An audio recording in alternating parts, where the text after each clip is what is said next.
BNP নেতা ইশরাক হোসেনকে ঢাকা দক্ষিণ সিটি কর্পোরেশনের ডিএসসিসি মেয়রের দায়িত্ব বুঝিয়ে দেওয়ার দাবিতে তার সমর্থকরা সোমবার ১৯ মে নগর ভবন ব্লকেট কর্মসূচি পালন করছেন। এ সময় অন্তর্বর্তী সরকারের উপদেষ্টা আসিফ মাহমুদের পদত্যাগ দাবি করেছেন আন্দোলনকারীরা। গত ৪ দিন ধরে একই দাবিতে আন্দোলন করছেন ইশরাকের সমর্থকরা। ঢাকাবাসী ব্যানারে বৃহস্পতিবার ১৫ মে থেকে টানা বিক্ষোভ কর্মসূচি চলছে। আন্দোলনকারীরা জানান, ঢাকা দক্ষিণ সিটি কর্পোরেশনের মেয়র হিসেবে ইশরাক হোসেন শপথ গ্রহণ না করা পর্যন্ত তারা আন্দোলন চালিয়ে যাবেন। এবার এই আন্দোলন নিয়ে মুখ খুললেন বিএনপি নেতা ইশরাক হোসেন। সোমবার দুপুরে নিজের ভেরিফাইড ফেসবুক পেজে এ সংক্রান্ত একটি পোস্ট দেন তিনি। ফেসবুক পোস্টে ইশরাক হোসেন বলেন, মেয়র ফেওর কিছু না।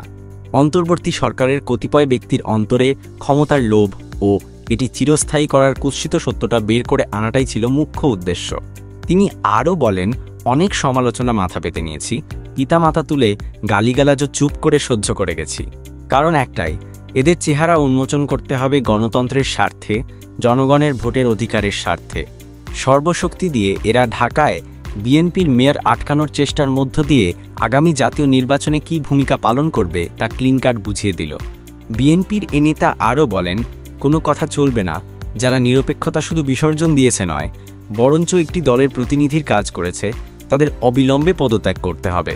এরা হাসিনার মতোই বিচারকদের হুমকি দিয়েছে, নির্বাচন কমিশনকে চ্যালেঞ্জ করছে, উচ্চ আদালতে হস্তক্ষেপ করেছে এবং আমলাতন্ত্র হাসিনার দোসরদের সঙ্গে নিয়ে লম্বা কুচক্র পরিকল্পনা করছে। একদিন এদের সবার নাম পরিচয় প্রকাশ পাবে। তিনি বলেন, হাসিনারেও বলছিলাম কবরটা ঠিক করাই আছে, আল্লাহর হুকুম থাকলে সেখানেই হবে ইনশাআল্লাহ। লড়াই শেষ হয় নাই, হয় দাবি আদায় করব, না হয় আল্লাহর নির্ধারিত স্থানে মাটির নিচে শায়িত হব। গণতন্ত্রের সাথে জনগণের ভোটার অধিকারের সাথে এক চুল ছাড় হবে না। Rashtrabarta desk report.